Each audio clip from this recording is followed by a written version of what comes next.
இதெல்லாம் யோசிச்சு பார்த்துட்ருக்கப்ப, அப்பயே ஒருத்தர் வாட்ச்மேன் பார்த்துட்ருப்பாரு இல்லையா? அவர் வந்து, "மேடம், மேடம் இந்தாங்க என்னோடய ஃபோனை நீங்கள் யூஸ் பண்ணிக்கோங்க. ஏன்னா எனக்கும் ஒரு பொண்ணு இருக்குது. உங்கள் கஷ்டம் எனக்கு புரியுதுன்னு" சொல்லிட்டு, அவர் வந்து அவரோட ஃபோனை வந்து ஜான்வி கிட்ட குடுக்குறாரு. ஃபோனை வாங்கிட்டு ஜான்வி அவளோட பாட்டிக்கு ஃபோன் பண்ணுவா.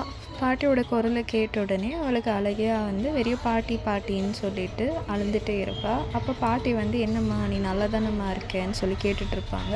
அப்படி பார்த்தா பின்னாடி வந்து ஹீரோ ஃபேவரட் சாங் ஒன்று இருக்கும். அந்த சாங் ப்ளே பண்ணுற மாதிரி கேட்குது. திரும்பி பார்த்தாக்கா ஹீரோ வந்து அவள் பின்னாடி நின்றுருப்பான். விராஜை பார்த்த உடனே ஜான்விக்கு ஒன்றும் புரியலை. ஐயோ, இப்போ இதுக்கு வேற பார்த்துட்டானே, என்ன பண்ண போகிறான்னு சொல்லிட்டு யோசிச்சுட்டு இருக்கவா. அப்போதே பார்த்தாக்கா, "வாம்மா வந்து ரெடி ஆகுன்னு சொல்லிட்டு அவனே அவளை ரெடி பண்ணி விடுவா. ரெடி பண்ணிகிட்ருக்கப்ப, "நீ ஏம்மா இப்போ மூஞ்ச உருன்னு வச்சிட்ருக்க? ஏன் இவ்வளோ டல்லாக இருக்கே? கொஞ்சம் சிரின்னு" சொல்லுவா. சரி, இந்த பைத்தியக்காரங்கிட்ட மாட்டிக்கின்னு வேறு வழி இல்லைன்னு சொல்லிவிட்டு அவளும் சிரிப்பா. நான் வந்து உனக்கு ஒரு சர்ப்ரைஸ் வச்சுருக்கேன். ஸோ அந்த சர்ப்ரைஸ் உனக்கு ரொம்ப பிடிக்கும், வான்னு சொல்லிவிட்டு அவளை ஹாலில் கூப்பிட்டுட்டு போயிட்டு அவங்க ஃபேமிலியே அவளுக்கு தெரியாமல் ஃபோன் பண்ணி வர வச்சுருப்பான். ஸோ அதை பார்த்து நம்ம ஹீரோயின் ரொம்பவே சர்ப்ரைஸ்ட் ஆகிட்டு அழுக ஸ்டார்ட் பண்ணிவிட்டு அவங்க அம்மாவை அப்படி கட்டி பிடிச்சிப்பாள். அதுக்கப்புறமா ஜான்வியோட அம்மா, "ஏம்மா இப்படி அழுவுற? நீ நல்லா தானே இருக்கேன்னு" சொல்லிட்டு கேட்பா. அதுக்கு விராஜ் வந்துட்டு, "அதெல்லாம் ஒன்றும் இல்லை, உங்களை பார்த்த சந்தோஷத்தில் உங்கள் பொண்ணுக்கு வந்து ஆனந்த கண்ணீர், அவள் நல்லா தான் இருக்கா, சந்தோஷமாக இருக்கா, நீங்கள் எல்லாம் வந்து உட்காருங்கன்னு" சொல்லுவாள். அதுக்கப்புறமா அவனே போய் காஃபி எல்லாம் போட்டுட்டு வந்து அவங்களுக்கு எல்லாருக்கும் கொடுக்குவான். அதில் வந்துட்டு அவங்க ஃபேமிலி ஃபுல்லாகவே இம்ப்ரெஸ் ஆகி, ஓகே நம்மளுக்கு ஒரு நல்ல மாப்பிள்ளை கிடைச்சிருக்கு, எவ்வளோ நல்லா நம்மளை பொண்ணு பார்த்துக்குவான்னு சொல்லிட்டு அவங்கள யோசிச்சுட்ருப்பாங்க. அதுக்கப்புறமா ஜான்வி அவங்க அம்மாவை வந்து, "வாம்மா அவங்ககிட்ட கொஞ்சம் தனியாக பேசணுன்ட்டு" கூப்பிட்டுட்டு போயிருப்பா. அப்போ அவங்க அம்மா வந்துட்டு, "நம்ம ஆல்ரெடி இருந்த வீட்டுக்கு வந்து ரொம்ப ப்ரெஷர் பண்ணுறாங்கம்மா, காலி பண்ண சொல்லி. நான் என்ன பண்ண முடியும், அது வாடகை வீடு இல்லையா, ஸோ நம்ம அட்ஜஸ்ட் பண்ணி தான் இருக்கணும்" அப்படின்னு அவங்க பிரச்சனையெல்லாம் வந்து ஜான்வி கிட்ட சொல்லிட்டு இருப்பாங்க. சரி, அப்படி இருக்கப்போ அவள் யோசிச்சுட்ருப்பா, இவங்களே ஒரு பிரச்சனையில் இருப்பாங்க, இதில் நம்ம பிரச்சனையை இங்கே நம்ம போய் சொல்கிறதுன்னு சொல்லிட்டு.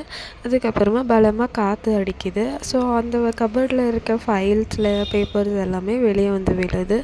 அப்போது அவங்க அம்மா கிட்ட ஒரு பேப்பர் கிடைக்கும். அதில் வந்து அவங்களோட ஹஸ்பண்டோட நேம் இருக்கும்.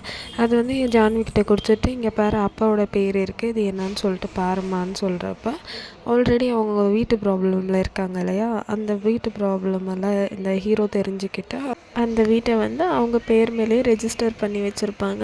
ஸோ இது வந்து ஜான்வி அவங்க அம்மா கிட்ட சொல்கிறாங்க.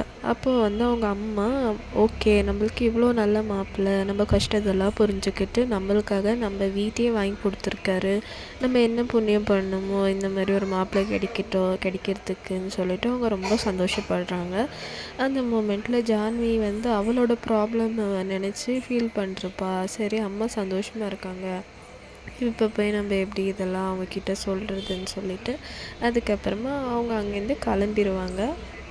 அதுக்கப்புறமா ஜான்வி வந்து அவங்க அம்மாக்கிட்ட அவங்க அம்மா அவகிட்ட பேசுனதெல்லாம் நினச்சிட்டு உட்காந்துட்டு இருப்பா. அப்போ வந்து விராஜ் வந்து ஜான்வின்னு சொல்லி கூப்பிட்டுட்டு, "எனக்கு ரொம்ப பசிக்குதுமா, வந்து சாப்பாடு போடுன்னு" சொல்லுவாங்க. அந்த டைமில் வந்து, "இன்றைக்கி நீ ரொம்ப சந்தோஷமாக இருந்ததில்ல, உன் ஃபேமிலி எல்லாம் பார்த்துட்டுன்னு" சொல்லிட்டு கேட்டுட்ருப்பாங்க. அவளும், "ஆமாம் நான் ரொம்ப ஹாப்பியாக இருந்தேன் இன்றைக்கின்ற" மாதிரி சொல்லிகிட்ருப்பா. அதுக்கப்புறமா கை கழுவுறதுக்கு போகிறப்ப அங்கே வந்துட்டு டவல் வந்து சரியாக இல்லாதது பார்ப்பான். அதுக்கப்புறமா கிச்சனில் வந்துட்டு எல்லாம் க்ளீனாக ஆர்கனைஸ்டாக இருக்காது.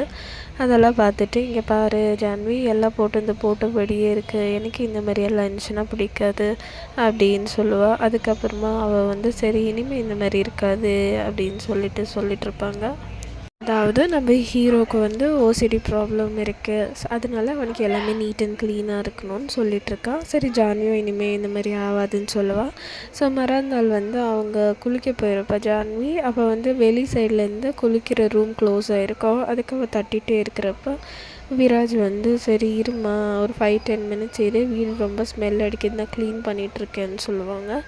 அதுக்கப்புறமா அந்த கேப்பில் இவன் என்ன பண்ணுவான்னா வீடு ஃபுல்லு கேமரா வச்சுட்டு அவளை கண்காணிக்கணும்னு சொல்லிட்டு ஃபுல்லாக வீடு ஃபுல்லாகவே கேமரா வச்சுருப்பாள். அதுக்கப்புறமா ஜான்வியை வந்து கூப்பிட்டுன்னு வந்துட்டு, சரிம்மா இன்றைக்கி வந்து நான் டோரை லாக் பண்ண போகிறது கிடையாது, நான் ஓப்பனாக தான் வச்சுட்டு போகிறேன், ஏன்னா எனக்கு உண்மையில் ரொம்ப நம்பிக்கை ஜாஸ்தி.